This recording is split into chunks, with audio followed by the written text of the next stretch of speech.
Sri TV நேயர்களுக்கு வணக்கம். இன்றைய செய்திகள் சிந்தனைகள் நிகழ்ச்சிக்கு உங்களை வரவேற்கிறோம்.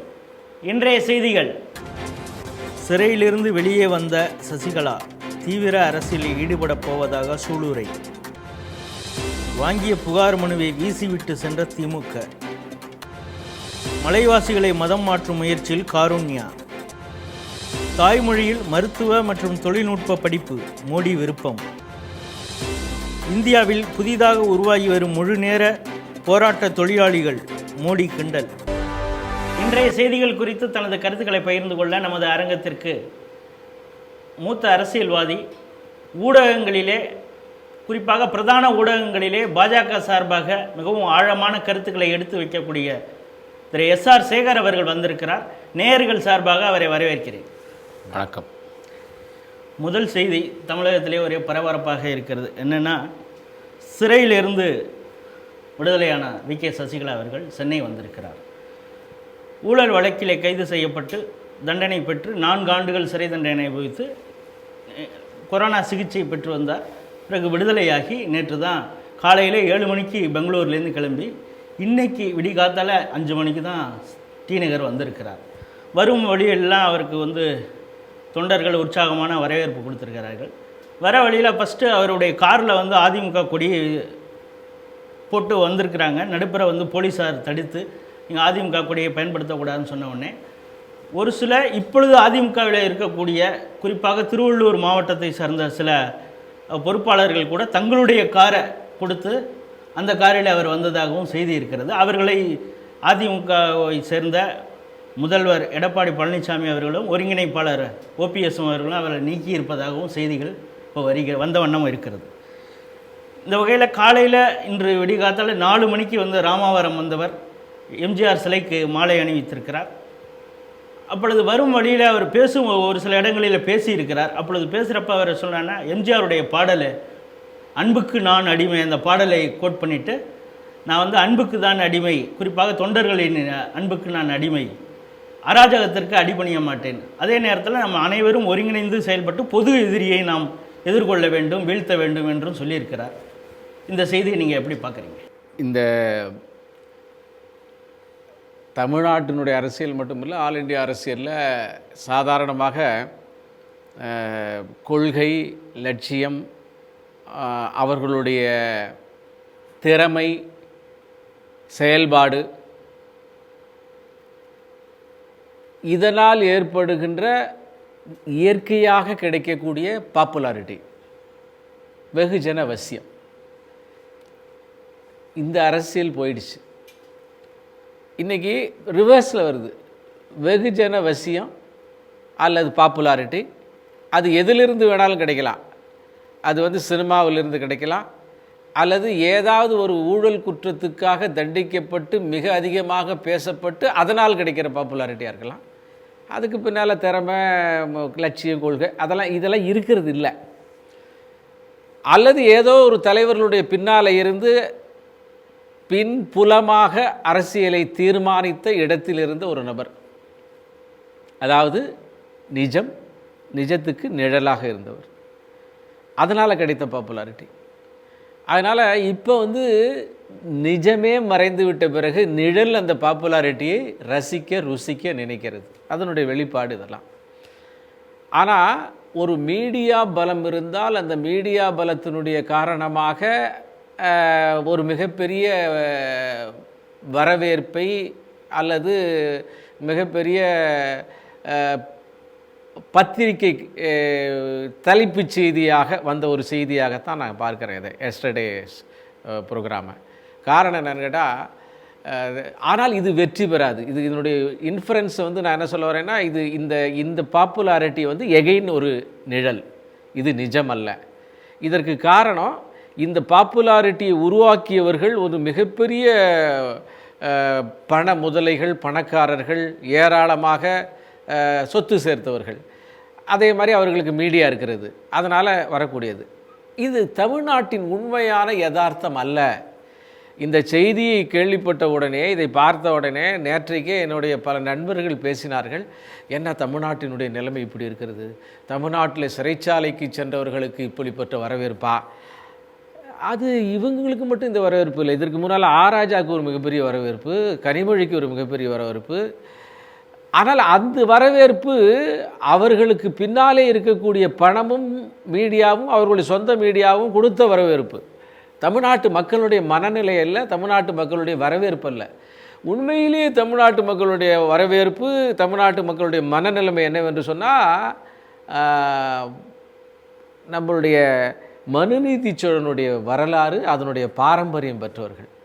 மனுநீதி சோழன் தன்னுடைய பையன் தேர்காலில் இட்டு கன்று சொன்ன ஆராய்ச்சி மணிக்காக தன்னுடைய பையனையை இழந்த அந்த நீதி வழுவாத பரம்பரையைச் சேர்ந்த நாடு இது. அதே மாதிரி பொற்கை பாண்டியன் வீடுதோறும் கதவை தட்டியதற்காக தானே தனக்கு தண்டனை கொண்டு கையை வெட்டி கொண்ட வரலாறு கொண்ட சரித்திரம் உள்ள நாடு இது. அதுதான் இதனுடைய உண்மையான ஜீவிதம், அதுதான் இதனுடைய மூல்யம், அதுதான் இதனுடைய மக்களுடைய மனநிலைமை தான். அதே மாதிரியாக நாம் கண்ணகியினுடைய வரலாறு இருக்குது. கண்ணகியினுடைய வரலாறு நீதி தழுவினான் என்று தெரிந்தவுடனே பாண்டியன் தன்னுடைய உயிர் நீத்தான். அதே மாதிரி ராமநாதபுரத்தினுடைய விஜய ரகுநாத சேதுபதி அவர்கள் தன்னுடைய 2 பெண்ணுக்கும் ஒரு மாப்பிள்ளை, அந்த தங்கமான மாப்பிள்ளை என்பதால் அவனுக்கு கொடுத்து சிவனுக்கு தரிசிப்பதற்காக வடநாட்டு யாத்திரிகன் இவர் பாம்பனை கடந்து ராமேஸ்வரத்துக்கு போவதற்கு காசு கேட்டான் என்பதை கம்ப்ளைண்ட்டாக சொன்ன உடனே தெரிந்தே தன்னுடைய மருமகனுடைய தலையை எடுத்த சிவனுக்கு தரிசனத்திற்கு நீ காசு கேட்டாயான்னு கேட்ட ஒரு வரலாறு இருக்கிற பண்பாடு தமிழனுடைய பண்பாடு. ஆனால் அந்த தமிழ் பண்பாடுகளை எல்லாம் அழிப்பதற்காக வந்த ஒரு புதிய பண்பாடு தான் திராவிட. தமிழன் என்றைக்கு திராவிடனாக மாற்றினானோ, அல்லது திராவிடனாக தமிழன் என்றைக்கு இவன்கள் சித்தரித்தார்களோ, அந்த திராவிடனுடைய பண்பாடு தான் நேற்றைக்கு பார்த்த பண்பாடு. அது தமிழனுடைய பண்பாடு அல்ல. அதனால் இதற்காக நம்ம வருந்த வேண்டியதில்லை. ஆனால் இந்த பழைய மூல்யங்கள் தான் தலைமையிடத்தில் இருக்கிறது. இவையெல்லாம் உண்மையிலேயே மறைந்த நிஜம், அதற்கு நிழலாக இருந்தது. இந்த நிழல் தன்னை நிஜமாக கருதியதால் வந்த வினையை தவிர, தமிழன் திராவிடனாக மாறியதாக வந்த விபரீதமே தவிர இது உண்மையல்ல, யதார்த்தம் அல்ல. இது உண்மையான தமிழனுடைய பிரதிபலிப்பு அல்ல. நீங்கள் இந்த திராவிட அரசியல் பற்றி சென்ற அந்த பதிலில் நீங்கள் தொடர்ச்சியாக அதை சொல்லிக்கிட்டே இருந்தீங்க, ரொம்ப ஸ்ட்ரெஸ் பண்ணி சொல்லியிருந்தீங்க. அது சம்பந்தமானது தான் அடுத்த செய்தியும். ஸ்டாலின் தான் வராரு, விடியல் தர போகிறாரு அப்படின்னு சொல்லி எங்கே பார்த்தாலும் அவங்க ஒரு கூட்டம் அங்கே எங்கே போட்டுக்கிட்டு இருக்காரு. அந்த போகிற கூட்டத்தெல்லாம் என்னென்னா ஒரு பெரிய பெட்டி, அது ஒரு புகார் பெட்டி. அங்கே அந்த வர மக்கள் அவங்களுடைய கோரிக்கையை மனுவாக போட்டு அந்த பெட்டியில் போடலாம். அவர் சொல்கிறாருன்னா, அந்த மக்களுக்கு எதிராக நான் உங்களுக்கு நேராகவே இதை பூட்ட போகிறேன் அப்படின்னு சொல்லிட்டு அதுக்கு பேக்ரவுண்ட் மியூசிக்லாம் கொடுத்து வீடியோலாம் எடுக்கிறாங்க, பூட்டு போடுறாரு. நான் போகிறப்ப இந்த பெட்டியும் எடுத்துகிட்டு போவேன். 100 நாளில் இந்த என்னென்ன நீங்கள் கோரிக்கைகள் மனு கொடுத்துருக்கீங்களோ அது மீதெல்லாம் நடவடிக்கை எடுக்கப்படும், இதற்காகவே ஒரு துறை அமைக்கப்படும் அப்படிங்கிறத சொல்கிறாரு. அது மட்டும் இல்லாமல் அந்த கூட்டத்துக்கு வராங்க இல்லையா, அவங்களுக்கு ஒரு கார்டு மாதிரி கொடுக்குறாங்க, என்ட்ரி கார்டு. இந்த என்ட்ரி கார்டு நீங்கள் ஒரு சாதாரணமாக நினைக்காதீங்க. இதை ஜார்ஜ் கோட்டைக்கே நீங்கள் அது என்ன சொல்கிறது, ஆல் பாஸ், அதோட பாஸ் தான் அது. அதை நீங்கள் அதை வச்சுட்டு உள்ளே வந்துடலாம். கோட்டைக்கு வருவது மட்டும் இல்லை, முதல்வருடைய அலுவலகத்துக்கே அந்த கார்டு இருந்தால் போதும். நீங்கள் எம்எல்ஏ பார்க்க வேண்டாம், மினிஸ்டரை பார்க்க வேண்டாம், அங்கே இருக்கிற அதிகாரிகளை பார்க்க வேண்டாம், முதல்வரையே கூட பார்த்துடலாம் அப்படிங்கிறது மாதிரிலாம் உசுப்பேற்றி பேசுகிறார். ஆனால் இது போல் பேசுகிறப்ப நாகர்கோயிலில் இதே போல் ஒரு மீட்டிங் நடக்குது. அந்த மீட்டிங்கு முன்னாலேயே அவர் என்ன சொல்கிறாருன்னா, ஒரு தர்ம சங்கடமான கேள்வியை கேட்குறார். யாருக்குன்னா அங்கே இருக்கக்கூடிய பொறுப்பாளர்கள், திமுக பொறுப்பாளர்கள் நெளிகிறார்கள். என்னென்னா, இந்த கூட்டத்துக்கு உங்களை யாரும் ப்ரெஷர் பண்ணி கூட்டிருக்க மாட்டாங்க, வருந்தி வரவழைச்சிருக்க மாட்டாங்க, உங்களுக்கு ஆசை காட்டியெல்லாம் வர சொல்லியிருக்க மாட்டாங்க, நீங்களாக தான் வந்திருக்கீங்கன்னு எனக்கு தெரியும், திமுகவை ஆட்சி கட்டியில் அமர வைக்கிறதுக்காக தான் நீங்கள் வந்திருக்கீங்க, அந்த நம்பிக்கையோடு தான் வந்திருக்கீங்கன்னு எனக்கு தெரியுங்கன்னு சொல்கிறாரு. ஆனால் அந்த மக்கள் எப்படி தலை ஆட்டுறதுன்னு அவங்களுக்கு தெரியல, அப்படி இருக்கிறாங்க. இந்த கூட்டம் முடிந்த பிறகு இந்த புகார் பெட்டியை எடுத்துகிட்டு போகிறேன்னு சொன்னவர் அங்கேயே விட்டுட்டு போயிட்டாங்க. அது அப்படிங்கிறது ஒரு செய்தி. நாகர்கோவிலில் இது நடந்திருக்குது. இந்த செய்தியை நீங்கள் எப்படி பார்க்குறீங்க? இந்த திராவிட அரசியலை எப்படி பார்க்குறீங்க? இல்லை, அதாவது இந்த வரக்கூடிய பொது தேர்தலில் ஆட்சியை பிடிக்கணுங்கிற ஆசை இருக்குது ஸ்டாலினுக்கு. ஆனால் அவர் செய்யக்கூடிய எல்லா செயலும் கிச்சு கிச்சு மூடக்கூடிய சிரிப்பை தான் உருவாக்குது. ஏன்னா சீரியஸ்னஸ் அவர்கிட்ட எதுவும் இல்லை. ஒரே ஒரு விஷயம், நீங்கள் வரிசையாக கோர்வையாக சொன்ன அத்தனை செய்திகளுடைய சில்வர் த்ரெட்டு என்னென்னு பார்த்தீங்கன்னா, இது ஒரு தயாரிக்கப்பட்ட ஸ்கிரிப்ட். அந்த ஸ்கிரிப்ட் வந்து சினிமாவில் ஏற்கனவே வந்து அவங்க அப்பா நல்லா ஸ்கிரிப்ட் எழுதுவார். அவங்க அப்பா ஸ்கிரிப்ட் எழுதுவார். இவர் எந்த காலத்துலேயும் நம்பலை, இவர் ஆட்சி கொடுக்கல. இவர் வந்து ரொம்ப சுருக்கமாக சொன்னோம்னா ரொம்ப வருத்தமாக இருக்கும் அப்படி சொல்கிறதுக்கு. ஒரு பிரயோஜனம் இல்லாத ஒரு மகன், அவருடைய எக்ஸ்பெக்டேஷனுக்கு இல்லாத தண்ணி தெளிச்சு விட்ட ஒரு மகன் அப்படிங்கிற மாதிரி ஆகிப்போச்சு. அது வந்து தொடர்ந்து அவர் நினைத்தார், அதை அதுக்கு அந்த கண்டிஷனில் தான் வச்சுருந்தார். அதே கணக்கு பின்னால் போய் பாருங்கள். ஒரு ஃப்ளாஷ்பேக் பார்த்தீங்கன்னா, சினிமாவில் நடிக்க போனார், 2-3 சினிமாவுக்கு போனார், 2லேயும் ஃப்ளாப்பு வந்துட்டார். குறிஞ்சி மலர்லாம் வேறு நடிச்சு அது ஃப்ளாப்பு. இப்போ அதே சினிமாவே அரசியலில் நடித்து கொண்டு இருக்கிறார், அதுலேயும் ஃப்ளாப்பு. ஏன்னு கேட்டிங்கன்னா, இவருக்கு ஸ்கிரிப்ட் எழுதி கொடுக்கறது ஐபேக். பிரசாந்த் கிஷோர் என்கின்ற பீகாரிய இவர் விரும்பாத ஒரு சமூகத்தைச் சேர்ந்த நபர் தான் இப்போ எழுதிக்கிட்டு இருக்கார். அவருடைய ஸ்கிரிப்ட் தான் இப்போ ஓடிக்கிட்டு இருக்கு. அதாவது ஒரு கிராமத்துக்கு போவாராம், அங்கே வந்து அப்படியே குறுக்கி நடிக்க பார்த்தீங்கன்னா ஸ்டேஜெல்லாம் எல்லாம் சினிமாட்டிக் ஸ்டேஜஸ். இவரும் வந்து லட்சக்கணக்கான பொறுமானம் இருக்கக்கூடிய ஒரு விக்கை வாங்கி வச்சுக்கிட்டு, அதெல்லாம் கமெண்ட் பண்ணக்கூடாது பர்சனல் விஷயங்களை. ஆனால் துரதிர்ஷ்டம் என்னன்னு கேட்டிங்கன்னா, அரசியலுக்கு வந்து அவங்களுடைய அத்தனை விஷயங்களும் கமெண்ட் பண்ணுகிறார்கள். காரணம், நீங்கள் வெளிச்சத்துக்கு வந்துடுறீங்க. டிவி உங்களையும் மீடியாவும் போட்டு பார்க்கும்போது நீங்கள் விமர்சனத்துக்கு உட்பட்டவர்கள் தான், வேறு வழி இல்லை. அதனால் வேறு வழி இல்லாமல் நாம் அதையும் ஏன் கமெண்ட் பண்ணுறோம்னா, அங்கேயும் நடிக்கிறார். சாதாரண மக்களினுடைய கோரிக்கைகளை பற்றி கவலைப்படுபவர்கள் வந்து என்ன மாதிரி வெள்ளாவியிலேருந்து எழுந்திரிச்சு வர ட்ரெஸ்ஸு, கழுத்து சுருக்கம் தெரியக்கூடாது என்பதற்காக காலர் இப்படி மேலே, தலையினுடைய ஏதோ தெரியக்கூடாதுங்கிறதுக்காக ஒரு லட்சக்கணக்கான மதிப்புள்ள ஒரு விக்கு. இதுதான் சாதாரண தமிழனை, சாதாரண விவசாயியை, சாதாரண கிராமத்துக்காரனை, சாதாரண ஓட்டரை ரெப்ரசன்ட் பண்ணக்கூடிய விஷயமா? அதுக்காக இவர் வந்து அழுக்கு சாணியில் வர வேணுங்கிற அவசியம் இல்லை. ஆனால் அது காரணம் வந்து சினிமாவில் தோற்று போனோம், அரசியலையாவது ஜெயிப்போம், அரசியல்லையும் வந்து சொந்தமாக பேச முடியல, பேப்பர் வச்சு தான் பேசுகிறோம். அதுவும் வந்து அந்த நடிப்பும் சரியாக நடிக்க முடியல. அந்த ஸ்கிரிப்டையும் எழுதி கொடுத்தது ஐபேக்காரங்க. அதைத்தான் செய்து கொண்டிருக்கிறார். நீங்கள் ரொம்ப பொறுப்பாக கேட்டீங்க, அந்த புகார் பெட்டியை தூக்கிட்டு போகலன்னு. எப்படி தூக்கிட்டு போவார்? லட்சியம், சித்தாந்தம், கொள்கை எல்லாம் ரத்தத்திலையும் இதயத்திலையும் மனதிலையும் உறைந்திருந்தால் இதெல்லாம் தேவையே இல்லையே. இதெல்லாம் தேவையானதற்கு காரணம் இது வெறும் நடிப்பு தான். அந்த வெறும் நடிப்பு தாங்கிறது கடைசியாக வெளியே தெரிஞ்சு போச்சு, பொட்டி எடுத்துகிட்டு போகாததுனால. நீங்கள் வந்து மீடியாக்கெல்லாம் ரொம்ப அலர்ட்டாக இருக்காங்க, அவங்களுக்கு ஆதரவாக காசு கொடுக்கப்பட்ட மீடியா தான் நிறையா இருக்குது. ஆனாலும் கூட உண்மை வெளியே வந்து தீரும். பாருங்கள், இன்னும் ஒரு 2 நாள் 3 நாள் 5 நாளைக்கு உள்ளார ஏதாவது ஒரு பொட்டி ஏதாவது ஒரு பஜ்ஜி கடையிலேருந்து வரப்போகுது, ஏதாவது ஒரு போண்டாவை வந்து போடுறதுக்கு ஒரு கடைக்கு ஒரு புகார் வரப்போகிறது. இவர் வந்து இழுத்து படித்த ஒரு புகார்லேயே வந்து அங்கே உட்காந்துருந்தவனே ஒரு ஃபேக் ஆள் இருந்தான், அவன் சொல்லக்கூடிய விஷயம் வேறு, இவர் படித்த விஷயம் வேறு, அதுவுமே உடனே வெளியே வந்துருச்சு. எனவே வடை கடைக்கும் போண்டா கடைக்கும் போக போகிற பெட்டிஷன் தான் இவர் பெட்டிஷன். காரணம், ஏற்கனவே புகாரை ரெட்ரஸல் ஸ்கீம்னு கவர்மெண்ட்டில் இருக்குது, அது படுத்தூங்குது, அது அடுத்த விஷயம். ஆனால் அதை வந்து இவர் உயிர் கொடுத்து அதுக்கு ஒரு அதையாவது புத்திசாலித்தனமாக ஏதாவது அது மக்கள் எதிர்பார்க்கக்கூடிய, மக்கள் நம்பக்கூடிய ஏதாவது ஒரு விஷயத்தை செய்யலாம். ஆட்சி என்பது, அதிகாரம் என்பது வருவதற்கு முன்னாலே ஒரு கற்பனை கதாபாத்திரத்தில் நடித்து கொண்டிருக்கிறார் அந்த பிரசாந்த் கிஷோர் சொன்ன மாதிரி. உடனே நீக்குவாரா? கடந்த காலத்தில் திமுக செய்த எந்த ஒரு விஷயத்திலையும் தமிழ்நாட்டு மக்களுக்கு நம்பிக்கை கிடையாது. இப்போ இவர்கள் செய்ய முடியாத ஒரு விஷயத்தை தொடர்ந்து சொல்கிறார்கள். அந்த ஸ்க்ரீன் பிளேலேயே தப்பு பண்ணி இப்போ மாட்டிக்கொண்டு இருக்கிறார்கள். எனவே திமுகவின் இந்த புகார் அத்தனையும் பெட்டியோடு கடைக்கு போகிறது. அதை பார்க்க போகிறோம்.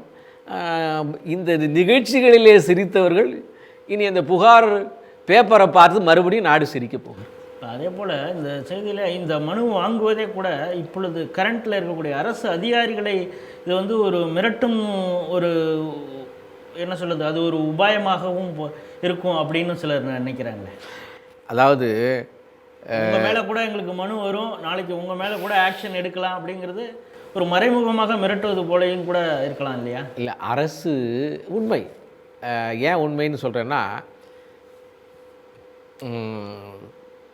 மழை வருவது மயிலுக்கு தெரியும், மழை வரப்போகிறது என்பது எறும்புகள் ஊர்ந்து சென்று அந்த உணவுகளை சேகரிக்க ஆரம்பித்தா இட்ஸ் a சிக்னல்.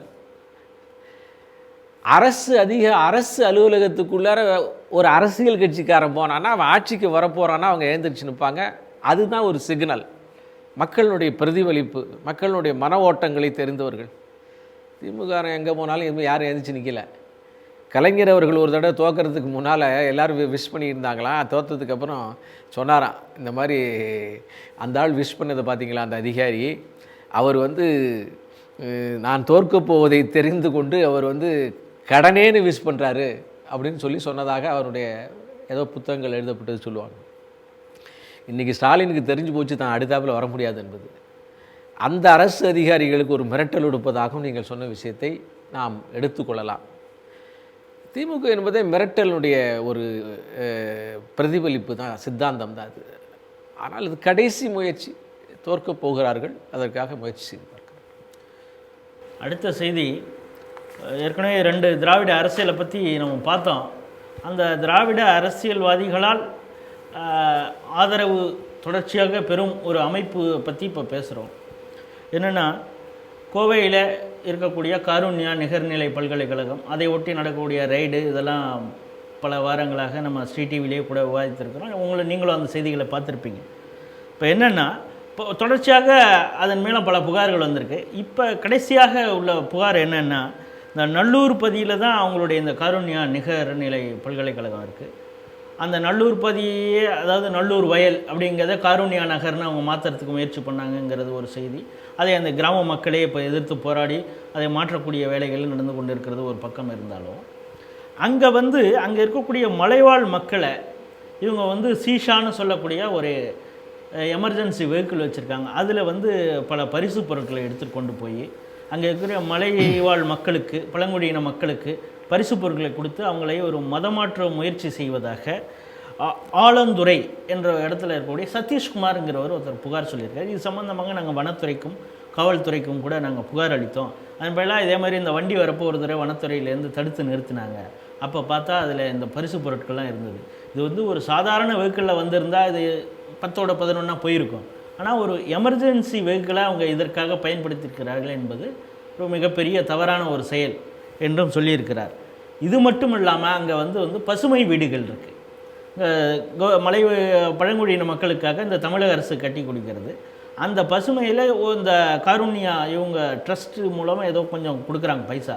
ஆனால் அதில் வெளியில் போர்டு என்ன வைக்கிறாங்கன்னா, பால் தினகரன் சீஷா காருண்யா சமுதாய மேம்பாட்டு திட்டத்தின் கீழ் கட்டப்பட்ட வீடு அப்படின்னு போர்டு வைக்கிறாங்க. அந்த பால் தினகரனுடைய பிறந்தநாள் வரும்பொழுது இதை திறப்பதற்காக அவங்க திட்டமிட்டு இருந்திருக்கிறாங்க. பட் இப்போ தொடர்ச்சியாக அங்கே புகார் அந்த மக்களும் எழுச்சி பெற்று போராடி வருவதனால அவங்க அந்த பலகையெல்லாம் அப்புறப்படுத்தி இருக்கிறார்கள். இந்த செய்தியை நீங்கள் எப்படி பார்க்குறீங்க? அதாவது நாங்கள் பாரதிய ஜனதா கட்சி சர்வ மத சமபாவம் இந்து சமுதாயத்தினுடைய மேஜர் ஸ்லோகன், அதை செயல்பாட்டு ரீதியாக பின்பற்றி வருபவர்கள். எல்லா மதமும் எல்லா விதமான சலுகைகளோடையும் உரிமைகளோடையும் சுதந்திரத்தோடையும், ஆனால் ஒருவருக்கொருவர் சமமாக மரியாதையோடு மதிப்போடு அன்போடு இருக்க வேண்டும் என்று விரும்புவார்கள். துரதிர்ஷ்டவசமாக இதே மாதிரி வெளிநாட்டு உதவி பெறக்கூடிய மிஷனரிஸ் அவர்கள் இந்தியாவில் வறுமையை பயன்படுத்தி மதம் மாற்றுகிறார்கள் என்பது கண்கூடாக நாம் பல ஆண்டுகளாகவும் பார்த்துக்கிட்டு இருக்கோம். ஆந்திராவில் கூட அரசாங்கமே மதம் மாற்றுகிறது. ஏன்னா அந்த சிஎம் மதம் மாறிட்டார். வெளிப்படையாக இந்து கோவிலுடைய கடவுளர்களை காலால் எட்டி உதைத்தேன் அப்படின்னு ஒரு பாதிரி சொல்கிறார். பாதிரியார் தெம்பாக திமிராக சொல்லுகிறார். இதை ஏற்க முடியாது. நம்மளுடைய சர்வ மத சமபாவம் என்பது நம்முடைய அவமானங்களை சகித்து கொள்வதற்காக அல்ல. Same thing we will retaliate. Paul திரகனுடைய காருண்யா இன்ஸ்டியூட் இருக்கிறதுல நமக்கு ஒன்றும் கருத்து மோதல் கிடையாது. ஆனால் கல்வியை ஏழைகளுக்கு தருவதற்காக உருவாக்கப்பட்ட இன்ஸ்டிடியூஷன் அவர்கள் சொன்னது. ஆனால் அது மதமாற்றுவத்தினுடைய மையமாக இருக்கிறது என்பது இப்போது தெரிகிறது. அது கண்டிக்கப்பட வேண்டிய விஷயம். அது மட்டுமல்ல, இதற்கு பின்னால் நாம் மிக முக்கியமாக பார்க்க வேண்டியது, பத்திரிகையாளர் ஆயிரக்கணக்கான கோடி ரூபாய் அவர் வெளிநாட்டிலிருந்து வந்து கணக்கு காமிக்கல, வரிகட்டலை என்பதெல்லாம் தேச துரோகம். அது மதத்தை முன்வைத்து மதத்தை வந்து புரொட்டெக்ஷனாக வைத்து செய்யப்படுகிறது என்பது இப்போது வெளிப்பட்டிருக்கிறது. இதை கண்டிப்பது மதசார்பற்ற தன்மைக்கு எதிர் என்று சொன்னால், கண்டிக்காமல் இருப்பது தான் மதசார்பற்ற தன்மைக்கு எதிர். யார் செய்தாலும் அப்படி தான். எந்த ஒரு இந்து அமைப்பும் அப்படி செய்யலை. செய்தால் கண்டிப்போம், அதையும் கண்டிப்போம். இங்கே முக்கியமான விஷயம் என்னன்னு கேட்டால், ஈஷா என்கின்ற ஒரு அமைப்பு இருக்கிறது. பிரதமரே கூட அந்த நிகழ்ச்சியில் கலந்து கொண்டார். பிரதமருடைய மையப்புள்ளி, ஒவ்வொரு மனிதனுக்கும் ஒரு லட்சியம், குறிக்கோளுக்கும் பிரதமருடைய பேஷன் வந்து யோகா. உலகம் முழுவதும் இந்த யோகாவை கொண்டு செல்ல வேண்டும் என்று சொல்லி உலகத்துக்கு யோகா தினம் என்றதை உருவாக்கி ஒப்பற்ற பெருமை நரேந்திர மோடிக்கு உண்டு. அந்த யோகாவை வந்து ஈஷாவுடைய ஜக்கி வாசுதேவ் கொண்டு செல்கிறார் என்று அவர் நினைத்த காரணத்தினால அங்கே வந்து ஒரு யோகாவை வெளிநாட்டு மக்களுக்கு கொண்டு செல்வதற்காக அந்த பிளாட்ஃபார்மை பிரதமர் உபயோகித்தார். மற்றபடி அவருக்கெல்லாம் ஒன்றும் சப்போர்ட்லாம் கிடையாது. யார் செய்தாலும் அதற்கு சப்போர்ட். அந்த யோகாவை செய்தார். அந்த யோகா என்பது ஒரு எல்லாரும் ஏற்றுக்கொள்ளக்கூடியது. அது யோகா, அது ஒரு சயின்டிஃபிக்காக ஒரு ஆரோக்கியத்தினுடைய திறவுகோல். அதை தனியாக வச்சுருவோம். ஆனால் அந்த அமைப்பு வளரக்கூடாது, அது இந்து மக்களை வளர்த்து கொண்டிருக்கிறது என்று நினைத்த காரணத்தில் அதற்கு எதிராக ஒரு பல வேஷங்கள் செய்தார். ஈஷா என்பதுக்கு மேலே சீஷான்னு சொல்லி ஒரு அமைப்பு அதுவே that it self shows is prejudice towards Isha. ஏற்றுக்கொள்ள முடியாது. அது மட்டுமல்ல, தமிழ்நாடு அரசாங்கத்துக்கு இதன் மூலமாக நான் சொல்லிக்கிறேன், அரசாங்கங்கள் வரும் போகும், அதிகாரிகள் கையூட்டு பெற்றுக்கொண்டு சட்டத்திற்கு முரணான விஷயங்களை செய்து வருகிறார்கள், வந்திருக்கிறார்கள் என்பதற்கு தொண்டாமுத்தூர் ஒன்றியத்தில் இருக்கக்கூடிய நூற்றுக்கணக்கான ஊராட்சி மன்றங்கள், கிராம பேரூராட்சிகள் துணை போயிருக்கிறது, விலை போயிருக்கிறது என்பது வருத்தமான விஷயம். பேர் மாற்றங்கள் செய்திருக்கிறார்கள். உள்ள கட்டடம் கட்டுறதுக்கு சட்டபூர்வமாக இல்லாததுக்கெல்லாம் வழி செய்து கொடுத்திருக்கிறார்கள். இது அரசமைப்பு சட்டத்தின் அடிப்படையை தகர்ப்பதாக விஷயமாக இருக்கிறது. இந்த விஷயங்களை மற்றவங்களுக்கு செஞ்சு தரல, அது சட்டத்துக்கு புறம்பான விஷயம். எனவே இந்த அதிகாரிகள் மனமாற வேண்டும். இதற்கு கையூட்டு பெறுகின்ற மக்கள் பிரதிநிதிகள் திருந்த வேண்டும். இதை பார்த்து கொண்டு இப்போது இருக்கிற அரசாங்கம், இதுக்கு முன்னால் இருந்த அரசாங்கம் நிறையா பண்ணிச்சு, திமுக அரசாங்கம். இப்போ இருக்கிற அரசாங்கமும் அந்த வழியில் இதற்கு போயிருக்குமானால் அது ஏற்க முடியாத விஷயம். எனவே ஒரு என்டையர் அட்மினிஸ்ட்ரேட்டிவ் சிஸ்டத்தையே இவர்கள் தங்களுடைய கைக்குள்ளே மாற்றி கொண்டு விட்டார்கள். அது ஏற்க முடியாது. அது சரியான விஷயம் அல்ல, அது ஆரோக்கியமான விஷயம் அல்ல. எனவே உண்மையிலேயே சர்வீஸ் என்பது கண்ணை மூடிக்கொண்டு மனதை திறந்து கொண்டு யார் வந்தாலும் செய்வதற்கானது, பிரதிபலன் பாராதது, இதுதான் சர்வீஸ். ஆனால் என்னுடைய சர்வீஸ் கண்ணை திறந்து கொண்டு இந்து மதத்தினுடைய தாழ்த்தப்பட்ட பிரிவில் இருக்கக்கூடிய பாதிக்கப்பட்டவனுக்கு, பொருளாதார ரீதியாக பாதிக்கப்பட்டவனுக்கு பணத்தை கொடுத்து, பால் பவுடரை கொடுத்து அவனை மதமாற்றுகின்ற முயற்சி ஏற்க முடியாதது. ஒரு இந்துவாக இதற்கு கடுமையான எதிர்ப்பை நான் பதிவு செய்கிறேன். எனவே காருண்யாவுடைய இந்த செயல் கண்டிக்கத்தக்கது. அதற்கு துணை போன அதிகாரிகள் தண்டிக்கப்பட வேண்டியவர்கள். அதற்கு பார்த்தும் பாராமுகமாக இருந்த ஆட்சியாளர்கள் மாற வேண்டும். அது இல்லாவென்று சொன்னால் இப்போது ஊரை திரட்டி கொண்டு போய் அதற்கான போராட்டத்தில் ஈடுபட்ட அந்த தொண்டாமுத்தூர் வாழ் மக்கள் மறுபடியும் இன்னொரு போராட்டத்தை செய்வதற்கு தயாராக இருப்பார்கள். எந்த ஒரு அரசியல்வாதியும் இதுவரை முன்னெடுக்காத ஒரு விஷயம். பிரதமர் நரேந்திர மோடி அஸ்ஸாமில் தனது பிரச்சாரத்தை ஆரம்பித்திருக்கிறார். குறிப்பாக அங்கே ஒரு அஸ்ஸாம் மாலா அப்படிங்கிற ஒரு நெடுஞ்சாலைத்துறைக்கு சம்மந்தமான ஒரு திட்டத்தை ஓப்பன் பண்ணுறார். ப்ளஸ் ஒரு மெடிக்கல் காலேஜ் இனாகரேஷன் அதில் கலந்துக்கிட்டு அவர் பேசுகிறார். அது ஒட்டி ஒரு பொதுக்கூட்டம் நடக்கிறது. அந்த பொதுக்கூட்டத்தில் நடக்கிறார். சர்பானந்த சோனாவால் அவர்தான் முதல்வர். அவர் தலைமையிலே பாஜக ஆட்சி நடக்கிறது. அவர் என்ன சொல்கிறாருன்னா, வடகிழக்கு மாநிலங்களிலே இப்போ வளர்ச்சி நடக்கிறது, அதற்கு பெரிய பங்களிப்பு அஸ்ஸாம் செய்து கொண்டு இருக்கிறது, அதற்கு பாஜக அரசு முக்கிய காரணம் என்று சொல்வதோடு ஒரு சில மாதங்களில் அங்கே மீண்டும் தேர்தல் வரப்போகுது. இந்த நேரத்தில் அவர் என்ன சொன்னார், அங்கே அந்த பொதுக்கூட்டம் நடந்த இடம் சோனிப்பூர் மாவட்டம். சோனிப்பூர் மாவட்டத்தில் தேகியா ஜூலி அப்படிங்கிற ஒரு இடம். அந்த இடத்த பற்றி அவர் சொல்லும் பொழுது, சுதந்திரம் அடைந்ததற்கு பிறகு இதுவரைக்கும் எந்த பிரதமரும் அந்த இடத்துக்கு போனது இல்லையா. ஆனால் வெள்ளையனே வெளியேறு இயக்கத்தில் குண்டடிப்பட்டு அங்கே 13 பேர் வீரமரணம் அடைந்திருக்கிறார்கள். ஆனால் இத்தனை வருஷம் 74 வருஷம் ஆகிப்போச்சு. இப்போ தான் நான் அவங்களுக்கு மரியாதை செய்யக்கூடிய ஒரு துர்பாக்கியம். பட் நான் இந்த வாய்ப்பை பயன்படுத்திக் கொள்கிறேன், அவர்களுக்கு வீர வணக்கம் செலுத்துகிறேன் என்று சொல்லியிருக்கிறார். சொல்லிவிட்டு என்ன சொல்கிறாருன்னா, 2014க்கு முன்பு அஸ்ஸாமில் 6 மருத்துவக் கல்லூரிகள் இருக்குது. அதற்கு பிறகு இந்த 6 வருடத்தில் இன்னொரு 6 மருத்துவக் கல்லூரி நம்ம தொடங்கி இருக்கிறோம். அதுக்கான இனாகுரேஷன் தான் வருது. அதே போல் நெடுஞ்சாலையில் இந்த அஸ்ஸாம் மாலா, பாரத் மாலா திட்டத்தில் அஸ்ஸாம் மாலாங்கிற ஒரு நெடுஞ்சாலை திட்டத்தை இங்கே அறிமுகப்படுத்தி இருக்கிறோம். இதன் மூலம் இந்தியாவில் இருக்கக்கூடிய கிட்டத்தட்ட ஒரு 500 மாவட்டங்களோடு அஸ்ஸாமையும் இணைக்கக்கூடிய ஒரு முயற்சி அப்படின்னு சொல்லிட்டு, அடுத்தது அவர் என்ன சொல்கிறாருன்னா, இப்போ நாடு 75வது சுதந்திர தினம் கொண்டாட போகிறது, எனக்கு ஒரே ஒரு கனவு இருக்குது அப்படின்னா, இது போல் மருத்துவக் கல்லூரிகள் அங்கே எங்கே புதுசாக நம்ம தொடங்கிட்டு இருக்கிறோம், ஏதாவது அந்த மாநிலத்தில், குறிப்பிட்ட ஏதோ ஒரு மாநிலத்தில் ஒரு மருத்துவக் கல்லூரி, ஒரு தொழில்நுட்ப கல்லூரி, அதில் முற்றிலும் அந்த மாநிலத்தை சேர்ந்த தாய்மொழியில் எல்லாரும் அந்த மாணவர்கள் படிக்கணுங்கிறது தான் எனக்கு ஆசை, என்னுடைய கனவு அப்படின்னு சொல்லியிருக்கிறார். சொல்லிவிட்டு அருகிலே இருக்கக்கூடிய வெஸ்ட் பெங்கால் அங்கே இருக்கக்கூடிய மம்தா பானர்ஜி அவர்களையும் இவர் கொஞ்சம் எள்ளி நகை ஆடி இருக்கிறார். சில பேருக்கு வந்தே மாதரம்னு சொன்னாலே அவங்களுக்கு மிகவும் வருத்தமாக இருக்கிறது, ரெஸ்ட்லெஸ் ஆகிடுறாங்க அப்படிங்கிறதையும் கிண்டலாக சொல்லியிருக்கிறார். இதை நீங்கள் எப்படி பார்க்குறீங்க? பல்வேறு விஷயங்களை பிரதமர் அவர்கள் சொல்லியிருக்கிறாங்க. இதெல்லாம் தனித்தனியாக விவாதித்தாலே நிறையா நேரம் பேசலாம். ரொம்ப அழகான பேச்சு, உள்ளத்திலிருந்து வந்த பேச்சு. முக்கியமாக நான் என்ன பார்க்குறேன்னா,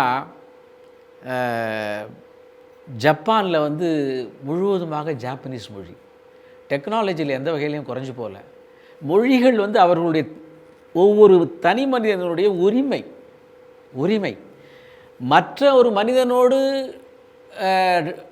டிரான்சாக்ட் பண்ணுவதற்காக ஏற்படுத்தப்பட்டது தான் மொழி. அது என்னுடைய மாநிலத்துக்குள்ளே என்னுடைய மொழியிலேயே நான் இருந்து கொண்டு மற்ற அத்தனை பேரையும் நான் அந்த விஷயங்களுடைய அந்த பகுதியினுடைய நல்ல விஷயங்களை அனுபவிக்காமல் போய்விடக்கூடாது என்பதற்காக மாற்று மொழி இருக்கிறது. வேண்டுமென்றால் கற்றுக்கொள்ளலாம், இல்லை மொழி மாற்றம் செய்தே பண்ணிக்கலாம். ஆனால் இங்கே அவர் சொல்லக்கூடிய என்ன ஃபேண்டாஸ்டிக் விஷயத்தை சொல்லியிருக்கிறார் பாருங்கள். ஒரு மாநிலத்தில், ஒரு பல்கலைக்கழகத்தில் அந்த மாநிலத்தின் மொழியிலேயே அத்தனை பாடங்களையும் இருக்க வேண்டும்னா அதில் எத்தனை விஷயங்கள் அடங்கியிருக்கு. அத்தனை விஞ்ஞானங்களையும் மொழிபெயர்த்து அந்த மாநில மொழிக்கு வர வேண்டும், அத்தனை கணிதத்தையும் மொழிபெயர்த்து அந்த மாநிலக்கு வர வேண்டும். அது ஒரு டிரான்ஸ்மிட்டிங், ஒரு பர்டிகுலர் உலகத்தையே மாற்றி அந்த மாநில மொழிக்கு கொண்டு வருவது என்பது எவ்வளோ ஒரு பெரிய பெருமை, எவ்வளோ பெரிய ஒரு கலாச்சாரத்தினுடைய பரிணமிப்பு. அந்த மொழியை உயர்த்துவதற்கான எத்தனை பேர் வேலை செய்தாக வேண்டும். அது ஒரு மிக முக்கியமான விஷயம். அதே விஷயத்தை அப்படியே தமிழ்நாட்டுக்கு நம்ம கொண்டு வருவோம். ஒரு பிரதமர் ஒரு மாநிலத்துக்கு போய் அந்த மொழியை அதுலேயே எல்லாம் கொண்டு வரணும்னு சொல்கிறாரு. மொழியை பற்றி தினசரி பேசி கொண்டிருக்கக்கூடிய தமிழ்நாட்டினுடைய திராவிட கட்சிகள் என்ன செய்திருக்கணும் நேரத்தில்? எவ்வளவு விஞ்ஞானத்தை தமிழில் கொண்டாந்துருக்கணும், எவ்வளவு கணிதத்தை தமிழில் கொண்டு வரணும், எத்தனை இன்ஜினியரிங்கை தமிழில் கொண்டாந்துருக்கணும். அதற்கான ஒரு உதாரணத்திற்காக ஒரு யூனிவர்சிட்டி, ஒரு பள்ளிக்கூடமோ உருவாக்கி இருக்க வேண்டாமா? மாறாக பேசுபவர்கள் அவர்களுடைய பள்ளிக்கூடங்களிலே தமிழ் பேசினால் அதற்கு தண்டனை. அவருடைய பள்ளிக்கூடங்கள் எக்கச்சக்கமான அளவிலே வியாபாரத்திற்காக மற்ற மொழிகள் பேசுவதற்கு நாங்கள் கற்றுத்தருகிறோம், வாருங்கள் என்று சொல்லி யாரையும் அழைச்சிட்டு இருக்காங்க. என்ன ஒரு 10ஆம் பசலித்தனம், ஏமாற்று வேலை, அயோக்கியத்தனம் என்று கூட அந்த வார்த்தையை இங்கே பிரயோகம் பண்ணலாம். எனவே அதை திமுக செய்து கொண்டிருக்கிறது. ஆனால் என்னுடைய பிரதமரை, அவர் பாரதிய ஜனதா கட்சி என்பதற்காக சொல்லலை, நான் இதை சொல்லும் போதே உணர்ச்சி வசப்படுகிறேன். என்னுடைய பிரதமர் என்னுடைய தமிழுக்கு என்னெல்லாம் செய்திருக்கிறார். என்னுடைய தமிழை எங்கெங்கெல்லாம் இந்தியா முழுவதும் கூட அரியணையில் ஏற்றிருக்கிறார். 52 முறை நம்மளுடைய தமிழ் பற்றிய விஷயங்களை உலகம் முழுவதும் எடுத்து ஐநாவிலிருந்து செய்திருக்கிறார். அந்த புள்ளியோரம் மட்டும் இல்லை, அதற்கு அடுத்தாப்புல நான் சொல்கிறேன், 10ஆம் கிளாஸில் CBSEயில் திருவள்ளுவரை பற்றிய பாடம் வைத்திருக்கிறார். யாருக்கு தெரியும்? இல்லாதையும் பொல்லாதையும் இந்த அஞ்சல் துறையிலே தமிழ் போய்விட்டது, நெய்வேலி இங்கிலீஷ் காரத்தில் தமிழில் என்று பொய்யும் புரட்டும் புலம்பலும் செய்து கொண்டிருக்கிற ஸ்டாலினுக்கு இதையெல்லாம் ஏன் தமிழ் மக்கள்கிட்ட நீ கொண்டு சொல்லலை, ஏமாற்றுகிறாய்? அது பொய், இது உண்மை. 10ஆம் கிளாஸில் கொண்டு வந்திருக்கிறாரு. சோஷியல் சயின்ஸ் ப்ராஜெக்டை அதில் திருவள்ளுவரை கொண்டு வந்திருக்கிறாரு. NCERT 3 லாங்குவேஜில் இலக்கியங்கள் கொண்டிருக்கிற சங்க இலக்கியத்தினுடைய முழு விவரங்களையும் அதில் சேர்த்திருக்கிறார். அதே மாதிரி 2015 UGCயில் UGC அஃபிலியேட்டட் காலேஜஸில் நான் ஸ்டாலினுக்கு இந்த கேள்வியை கேட்குறேன் இந்த நிகழ்ச்சியின் மூலமாக. இப்படி பேசிய ஒரு பிரதமரை கருப்பு கொடி காட்டி பலூன் பார்ட்டி வெளியேறு என்று சொன்னீர்களே, நீங்கள் இது தேச துரோகத்தை விட தமிழ் துரோகம் செய்தீர்களே. UGCயில் அத்தனை காலேஜிலையும் பாரதியும் திருக்குறளையும் போட்டி வைத்து மாணவர்களுக்கு பரிசு தந்த 2015 வரலாறு தெரியுமா ஸ்டாலின் உங்களுக்கு? ஆகவே இப்படி தமிழ்நாட்டு மக்களுக்கு சொல்கிறேன், இந்த பொய் ஊடகங்களுடைய புரட்டுகளை நம்பிக்கொண்டிருக்கிறீர்களே, அப்படிப்பட்ட ஒரு பெரிய போட்டி நடத்தி திருவள்ளுவரையும் பாரதியும் தமிழ்நாட்டில் திமுக இருந்தபோது பள்ளிக்கூடங்கள்லேயே செய்யலையே, அதை செய்திருக்கிறார். அப்படி தமிழுக்கு அவருக்கு என்ன பூர்வஜன்ம உறவு என்பது தெரியாது. தமிழ்நாட்டில் RSSல இருக்கும்போது பிரச்சாரக்கா பல மாவட்டங்களை சுற்றி வந்திருக்கிறார். பல கையேந்தி பவனில் கூட சைக்கிளுக்கு பின்னால் உட்காந்து சாப்பிட்டிருக்கிறார். தமிழினுடைய கலாச்சாரத்தையும் இந்த மக்களுடைய பண்பையும் அறிந்தவர். அதனால் ஒரு காதல், ஒரு ஈடுபாடு, ஒரு அபினிட்டி, ஒரு அபிமானம் தமிழ் இருக்கிறார், தனி அவர் செய்திருக்கிறார். அதே மாதிரி எல்லா மாநிலங்களிலும் செய்ய வேண்டும் என்று சொன்னதை வைத்துக்கொண்டு இன்றைக்கு அதிமுக அரசும் மறுபடியும் பிஜேபியினுடைய கூட்டணியோடு பிஜேபியினுடைய இருக்கக்கூடிய தேசிய ஜனநாயக கூட்டணி அதிமுக தான் மறுபடியும் 3வது முறையாக ஹேட்ரிக் அடிக்க போகிறது என்பது உண்மை. ஆனால் அதற்கு இப்பயே நான் சொல்கிறேன், தமிழை அஸ்ஸாமில் அந்த மாநில மொழிக்கு முக்கியத்துவம் கொடுக்க வேண்டும் என்று சொன்ன மாதிரி, அதே மாதிரி இந்தியா முழுவதும் பல்வேறு ஆண்டுகளிலே தன்னுடைய ஆட்சி காலத்தில் தமிழுக்கு முக்கியத்துவம் கொடுத்து ஒரு முதலிடம் கொடுத்த மோடியினுடைய கூட்டணி கட்சியான பாரதிய ஜனதா கட்சிக்கு தமிழ்நாட்டில் வருகின்ற போது இதே மாதிரி அதிமுகவும் தமிழை தமிழ்நாட்டில் தனி பல்கலைக்கழகமாக, தனி பள்ளிக்கூடமாக, தனி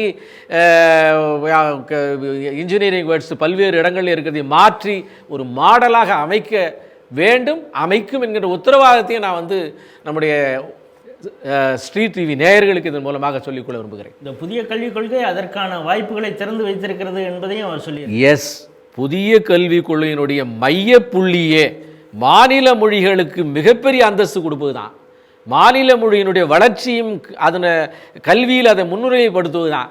அந்த மாநில மொழிகளை வைத்து வியாபாரம் செய்து அரசியலுக்கு திரும்ப வந்தவர்கள் திமுககாரர்கள். அவர்களுடைய முகத்திற்கு இந்த தடவை கிழிந்து போகும். பாரதியினுடைய வரிகளை பலமுறை மேல்கோள் காட்டியிருக்கிறார் பிரதமர். அது ஹிந்தி ஆக்சென்ட்டில் தமிழுடைய ப்ரொனன்சியேஷன், நாம் ஹிந்தியை ப்ரொனவுன்ஸ் பண்ணாலும் தப்பாது. நம்ம இங்கிலீஷே அப்படி தானே பண்ணுறோம். நம்ம தமிழுடைய அந்த சாயல் இருக்கத்தான் செய்யும். 8 வரி பாரதியினுடைய கவிதையை வரி மாறாமல் சொன்ன நம்முடைய பிரதமர், ஆனால் ஒரு வரியை கூட உருப்படியாக திருப்பி சொல்ல முடியாத தமிழினத்தினுடைய தலைவருடைய மகன் ஸ்டாலின். இதிலிருந்தே தமிழ் மீது யாருக்கு என்ன பற்று இருக்கிறது என்பதை நேயர்களுடைய முடிவுக்கு விட்டு விடுகிறேன். காஷ்மீருடைய பிரிவினைவாத தலைவர்கள் கூட ஒரு விஷயத்தை ஒத்துருக்காங்க. என்னென்னா, மோடி ஒரு மிகப்பெரிய கம்யூனிகேட்டர், அந்த ஸ்கில் வேறு எந்த அரசியல்வாதிக்கும் இல்லை அப்படின்னு சொல்லி காஷ்மீர் பீப்புள் ஃப்ரண்ட்டுடைய தலைவர், அந்த ஐஏஎஸ்ஸாக இருந்து இப்போ போராளியாக அங்கே போஸ்டர் பாயான அவர் உள்பட ஒத்துன்ருக்கார். அது உண்மைதானுங்கிற சொல்கிறது மாதிரி நேற்றைய ராஜ்யசபாவுடைய உரை இருக்குது. அது நேற்று ஃபுல்லாக சோஷியல் மீடியாவில் PM ராஜ்யசபா அப்படின்னு சொல்லி ஹேஷ்டேக் பெரிய அளவில் ட்விட்டர்லலாம் ட்ரெண்ட் ஆனது. அது ஜனாதிபதி உரைக்கு நன்றி தெரிவிக்கக்கூடிய தீர்மானத்தின் மீது அவர் பேசுகிறார் மோடி. அப்போ பேசுகிறப்ப அவர் சில விஷயங்களை குறிப்பிட்டு சொல்கிறார். அதில் குறிப்பாக அந்த விவசாய போராட்டம் அது நடக்கிறத பற்றி சொல்லிவிட்டு, MSP மினிமம் சப்போர்ட்டிங் ப்ரைஸ், குறைந்தபட்ச ஆதார விலை இருக்கிறது, இனியும் இருக்கும், அதனால் அதை பற்றி எந்த கவலையும் இல்லை அப்படிங்கிறத சொல்லிவிட்டு, இந்த புதிய வேளாண் சட்டம்ங்கிறது ஜஸ்ட் லைக் நாங்கள் ஏதோ தீர்மானம் போட்டு சட்டமாக கொண்டு வந்துட்டோம் அப்படிங்கிறது இல்லை. கிட்டத்தட்ட 14 மணி நேரம் அது சம்பந்தமாக விவாதம் நடந்தது. கிட்டத்தட்ட முக்கியமாக இருக்கக்கூடிய எல்லா எம்பிக்களும் 50 அவர் சொல்கிறார் சுமார் 50 எம்பிக்கள் இது சம்பந்தமாக அந்த பாராளுமன்றத்தில் பேசியிருக்கிறார்கள். அதற்கு பிறகு தான் இது சட்டமாக வந்தது என்று சொல்லிட்டு விவசாய சங்கங்கள் போராட்டத்தை விட்டுட்டு மீண்டும் மத்திய அரசோடு பேச்சுவார்த்தைக்கு வரணும், மத்திய அரசு கதவுகள் எப்போதும் திறந்தே இருக்கிறது என்று சொல்லிவிட்டு இந்த போராட்டம் அது சம்பந்தமாக ஒரு 2 புதிய வார்த்தைகளை அவர் காயின் பண்ணியிருக்கார். ஒன்று எஃப்டிஐ அப்படின்னு சொல்கிறார், ஃபாரின் டைரக்ட் இன்வெஸ்ட்மெண்ட்டுன்னு நமக்கு தெரியும். அது இந்த அரசு எதிர்பார்க்க பல இன்வெஸ்ட்மெண்ட்டும் வந்துக்கிட்டு இருக்குது, அதில் பல சாதனைகள் கூட பண்ணியிருக்கோம். ஆனால் இப்போ புதுசாக ஒரு எஃப்டிஐ வருது, இது நமக்கு நாட்டுக்கு ஆபத்தானது, மக்கள் விழிப்போடு இருக்கணும் அப்படிங்கிறார். என்ன சொல்கிறாருன்னா ஃபாரின் டெஸ்ட்ரக்டிவ் ஐடியாலஜி, அதுதான் எஃப்டிஐ புதுசாக அவருக்கு ஒரு காயின் பண்ணது. அடுத்தது இன்னொன்று என்ன சொல்கிறாருன்னா ஆந்தோலன் ஜீவி அப்படிங்கிறார். அது என்னென்னா அவங்க வழக்கறிஞர், அவங்க ஏதோ ஒரு பார் கவுன்சிலில் ஒரு போராட்டம் இருக்கும், அதுலேயும் இவங்க போய் உட்காந்துப்பாங்க. சரி, ஸ்டூடெண்ட்ஸ் அவனுக்கு ஹாஸ்டல் ஃபீஸ் ஏதோ ஹைக் பண்ணியிருப்பாங்க, அதுக்கு அவன் ஒரு 18 வயசு பையன் ஏதாவது அங்கே போராட்டம் பண்ணிடலாம், அதுலேயும் இவர்கள் போய் இருப்பார்கள். விவசாய போராட்டம்னா இருப்பாங்க. லேபர் தொழிலாளர்கள் ஏதாவது ஒரு போராட்டம், ஊதிய உயர்வோ இல்லை ப்ரமோஷனுக்கு எதுக்கோ ஒரு போராட்டம், அதுலேயும் இவர்கள் எல்லா போராட்டத்துலேயும் இவர்கள் தினமும் ஏதோ ஒரு போராட்டத்தில் இவங்களுக்கு கலந்துக்கணும். இவர்களை நான் ஆந்தோலன் ஜீவி என்று சொல்கிறேன் அப்படின்னு ஒரு 2 வார்த்தைகள் எதுங்க. அது இப்போ இங்கே தமிழ் பிரதான ஊடகங்கள் இதை பற்றி பேசினவா என்று தெரியவில்லை, வடநாட்டு ஊடகங்கள் அதை பற்றி ஒரு மிகவும் சிலாகித்து பெரிய அளவில் விவாதங்கள் எல்லாம் செய்தன. இதை இந்த அவருடைய ராஜ்யசபாவுடைய பேச்சை நீங்கள் எப்படி பார்க்குறீங்க? நீங்கள் சொன்னதை கடைசி வரியிலேருந்து எடுக்கிறப்ப எனக்கு ஒரு விஷயம் ஞாபகத்துக்கு வருது. 2016 சட்டமன்ற தேர்தலில் நான் சட்டமன்ற தேர்தல் பொறுப்பாளராக இங்கே சென்னை அலுவலகத்தில் நிறையா நாள் வேலை பார்த்தேன். அப்போ ஒரு பையன் ஒரு விசிட்டிங் கார்டு கொண்டாந்து கொடுத்தாங்கிட்ட. அதில் என்னெல்லாம் வேலை செய்வீங்க அப்படின்னு கேட்டப்போ ரொம்ப வினோதமாக சொன்னான். அதாவது நீங்கள் மாணவர்கள் கூட்டம் நடத்துறீங்கன்னு சொன்னீங்கன்னா மாணவர்களாக எவ்வளோ பேர் வேணாலும் கொண்டாந்து வைப்போம். அதே மாதிரி ஆசிரியர்கள்னால் ஆசிரியர்கள், வக்கீல்னால் வக்கீல், டாக்டர்னால் டாக்டர், பெண்கள், குடும்பத்தரசிகள், மற்றபடி வேலைக்கு இப்படி கேட்டகரியாக உங்களுக்கு ஆள் சப்ளை பண்ணுவோம். நான் அவர்கிட்ட கேட்டேன், கேட்டகரியாக எப்படி நீ சப்ளை பண்ணுவோம், அதுக்கெலாம் அந்த அளவுக்கு ரிசோர்ஸ் வச்சுருக்கேன். இல்லை நாங்கள் டாக்டர்னால் எல்லாருக்கும் ஆளுக்கு ஒரு கோட்டு போட்டு விடுவோம். வினோதமாக இருந்தது. அந்த ரிசோர்ஸ் பர்சனாக இப்போ ஒரு ரிசோர்ஸ் டீம் இந்தியாவில் இருக்குது. அதுக்கு எல்லாம் பின்னணியில் இருக்கிறது இந்த இடதுசாரிகள், இந்த கடவுள் இல்லைன்னு சொல்கிறவங்க, இந்த வெளிநாட்டிலிருந்து காசு வாங்கி பிழைப்பு நடத்துகிற வெளிநாட்டு பிச்சைக்காரர்கள், அவங்க இருக்காங்க. அழகாக பியூட்டிஃபுல்லான ஒரு வார்த்தை காயின் பண்ணி தட்டிட்டார் நம்மளுடைய பிரதமர். இது உண்மையிலேயே பாராட்டு தெரிவித்துக் கொள்கிறேன் பிரதமருக்கு. காரணம், அவருடைய வாயிலிருந்து இந்த வார்த்தை வந்ததுக்கு அப்புறம் தான் நடுத்தட்டு மக்களுக்கும் சாமானியர்களுக்கும் நடுநிலையாளர்களுக்கும் இந்த அயோக்கியர்களுடைய உண்மையான முகம் தெரியும். அவங்களுக்கு கொண்டு சேர்த்துட்டார் ஒரு நல்ல வார்த்தையை சொல்லி, நல்ல வார்த்தையை காயின் பண்ணி நல்ல வார்த்தையாக சொல்லி தட்டியிருக்காரு. அதை விட முக்கியமான விஷயம், அவருடைய பேச்சு ஒரு மணி நேரத்துக்கு அதிகமான பேச்சு, இதயத்தினுடைய ஆழத்திலிருந்து பேசியிருக்கிறார். அதற்கு ரசனைக்கு காரணம் உண்மையை பேசியிருக்கிறார். அது மட்டும் இல்லாமல் மிகவும் கன்சர்னாக பேசியிருக்கார். இந்த நாட்டின் மீது ஒரு மிகுந்த ஈடுபாடோடு, விவசாயிகள் மீது ஒரு மிகப்பெரிய பாசத்தோடு பேசியிருக்கிறார். அதனால தான் அது ரீச் ஆகுது. நீங்கள் சொன்ன மாதிரி எத்தனையோ எம்பிக்கள் எத்தனையோ மணி நேரங்கள் பேசினார்னு ஒரு புள்ளிவிவரம் சொன்னீங்க. அதை விட அதிகமாக சில விஷயங்களை சொல்லியிருக்கிறார். இது எத்தனை ஆண்டு காலமாக எந்தெந்த பிரதமர்களெல்லாம் இது முன்னெடுத்தார்கள், இதே விஷயத்தை தான் முன்னெடுத்தார்கள். தேவே கவுடா, சரண் சிங்கு, மன்மோகன் சிங்கு, இவர்கள் எல்லாமே முன்னெடுத்தார்கள். முன்னெடுத்தவர்களுக்கு ரிசல்ட் கிடைக்கல, தோற்று போயிட்டாங்க. இதை விட ஆழமான விஷயம் என்னன்னு கேட்டிங்கன்னா, அவர் சொன்னனுடைய ஆழமான விஷயம், இதற்கு முன்னால் எவ்வளோ முறை விவசாய கடன்கள் ரத்து செய்யப்பட்டிருக்கிறது, எவ்வளோ விஷயங்கள் விவசாயிகளுக்கு பெனிஃபிட்ஸ் கொடுக்கப்பட்டிருக்கிறது. ஆனாலும் விவசாயி அப்படியே இருக்கானே. அதற்கான ஒரு மையப்புள்ளியை ஒண்டர்ஃபுல்லாக சொல்லியிருக்கிறார். அதாவது அவருடைய புள்ளி விவரம் பிரகாரம் ஒரு 33% விவசாயிகள் 1.5 ஏக்கருக்கு கீழே இருக்கிறவன், அடுத்த 18% விவசாயி 1.5லேருந்து 2.5 ஏக்கர் இருக்கிறவன், இந்த சதவீதம் 80க்கு 2000க்கு அப்புறம் இது 51% இருந்து எதுவே 68% ஆயிடுச்சு. இன்றைக்கு உண்மையிலேயே சிறு குறு தொழிலாளர் விவசாயிகளுடைய எண்ணிக்கை 86% இருக்கிறது, கிட்டத்தட்ட 12 கோடி பேர். அதனால தான் இந்த விவசாய கடன்கள் அந்த 12 கோடி பேருக்கு போகாமல் வேற உங்களுக்கு போயிருக்கு. அதனால தான் அவன் அப்படியே இருக்கான். அவனுக்கு லோன் கிடையாது, அவனுக்கு பயிர் பாதுகாப்பு மெஷினரி கிடையாது. அது எல்லாத்தையும் நான் இப்போ கொண்டாந்துருக்கேன். அவனுக்கு இதெல்லாம் கொண்டு வராமல் போனால், இந்த சட்டம் அவனுக்கு இல்லாமல் போனால் அவன் அப்படியே தான் இருப்பான். இந்த நாட்டினுடைய இவ்வளோ பெரிய ஜனத்தொகை இப்படி இருக்க வேண்டுமா? என்ன மாதிரி ஒரு கேள்வி, என்ன மாதிரி நெத்தியில் அடிக்கிற மாதிரி ஒரு கேள்வி கேட்குற. ஆக இந்த விவசாயிகள் போராட்டம் என்பது அந்த சொன்ன அந்த அந்தோலன் ஜீவிகள், அதாவது முழுநேர போராட்ட வியாபாரிகள், போராட்டத்திலே பிழைப்பு நடத்துபவர்கள், அவர்களை விடுத்து ஜல்லிக்கட்டில் அப்படி தான் வந்தாங்க. திடீர்னு ஒரு குரூப் வந்துச்சு, சிஏஏல அப்படி தான் ஒரு குரூப் வந்துச்சு. இந்த மாதிரி நம்மளாம் இப்போ மீடியாவினுடைய வலிமையின் காரணமாக இவங்க எந்தெந்த மாநிலத்தில் என்னென்ன ட்ரெஸ்ஸில் இருந்தாங்கன்னு ஐயப்பன் கோயிலில் வந்த பொம்பளையிலேருந்து அத்தனை பேரும் தெரிஞ்சு போச்சு. எனவே இவர்களுடைய முகத்திரையை தோலுரித்து காண்பித்திருக்கிறார், நெஞ்சத்தின் ஆழத்திலிருந்து பேசியிருக்கிறார். இந்த சட்டங்கள் எல்லாம் இந்த விவசாயிகளுக்கு மிகுந்த தேவை என்பதை உணர்த்தி, இதுக்கு மேலே சொல்லிட்டேன், நீங்கள் ஏற்றுக்கிட்டிங்கன்னா ரைட்டு, இல்லை எல்லா திட்டையும் என் மேலே கொடுத்தாலும் நான் வாங்கிக்க தயாராக இருக்கேன். ஆக பல்வேறு விஷயங்களை சொல்லி போராட்டக்காரர்களுக்கு சவுக்கடி கொடுத்தது மட்டும் இல்லாமல் மீடியாக்களுக்கு சவுக்கடி கொடுத்துருக்கார். கோவிடினுடைய வேக்சின் சரியா சரியில்லையான்னு விவாதிக்க வேண்டிய தருணம் அல்ல இது. ஆனால் அந்த ஜெனரல் நீதியெல்லாம் புறக்கணித்து விட்டு, மனிதாபிமானத்தை எல்லாம் ஓரந்தள்ளிவிட்டு, நாட்டினுடைய இன்றைய காலகட்டத்துக்கு தேவையான விஷயங்களை எல்லாம் பொட்டியில் போட்டு பூட்டிட்டு அதை பற்றி விமர்சனம் செய்கின்ற புத்திஜீவி என்கின்ற பெயரிலே உலவுகின்ற சில தரைமட்டத்துக்காரர்கள்.